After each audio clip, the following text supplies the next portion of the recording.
o princípio de fazer algo que entrega valor, né, quando a gente fala da vida prática. Teoricamente, o que você fez na sua vida de formação é basicamente o que uma startup faz para fazer um MVP, né. Pegar aquilo Sim, e a prática, né.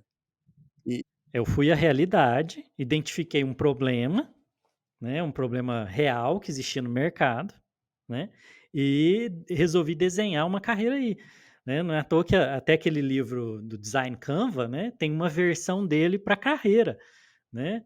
Então, Design U, né, que é do mesmo autor, usando o mesmo método, só que para carreira. Então foi uma ideia, assim, foi meio que eu reconheço que eu fui fazendo um design thinking na minha carreira, testando, prototipando, fazendo ideação ali até achar, né, a forma final que essa carreira ia ter, né. Foi um longo caminho aí de prototipei muita coisa.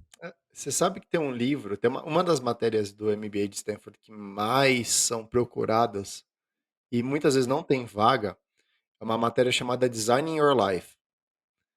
E sim, é dos professores a D-School, né, de Isso, design, a Platter, né. Eu Hasso-Plattner. tenho o livro deles, Hasso Plattner. Isso. O que é interessante disso é que você pega um monte de gente que, assim, só porque uma pessoa é boa de matemática, não significa que ela vai ser um bom engenheiro, né.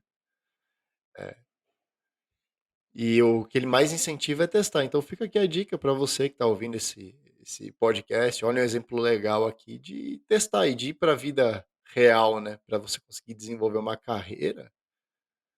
Até porque às vezes as primeiras hipóteses que você tem sobre a sua carreira, sobre a sua vida, elas podem estar erradas.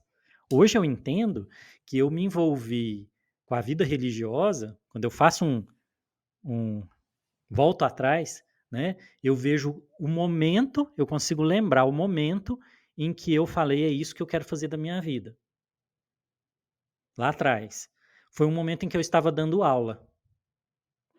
Eu estava dando aula de teologia, né, e aí eu confundi, hoje eu vejo que eu confundi o dar aula, o ensinar, com a carreira religiosa, com a vida religiosa. Então, foi depois, evoluindo isso, que eu entendi e ficou claro para mim que, na verdade, o negócio era educação. Eu gostava de estar com as pessoas, ensinar elas, treinar elas, né. Enquanto eu fazia faculdade de medicina, eu, dava muitos cursos, então, às vezes, eu tinha plantão numa noite e curso na igreja na outra, né, e emendava o dia todo, né. E aí quando você vai, rodando ali, por isso que eu falo que é prototipar, né, você começa a entender que aquilo que é a sua força é outra coisa, né, fica claro. Eu falo que a vida é como, ela é formada por um Lego, né, você tem os seus valores, as coisas que você gosta, e você pode juntar isso do jeito que você quiser, né, pode ter várias formas, várias utilidades aí. Que bacana. Então, bom, a gente está falando com alguém que prototipou a carreira até a psiquiatria e, pelo visto, continuou prototipando, né. E o que você comentou que eu achei muito interessante é que você viu na ponta, né, o doutor viu lá na ponta, que o comportamento e a mudança de estilo de vida, ela não é fácil. Ela não é óbvia, né, para o paciente, ela não é óbvia para muitas vezes até para o próprio médico, né.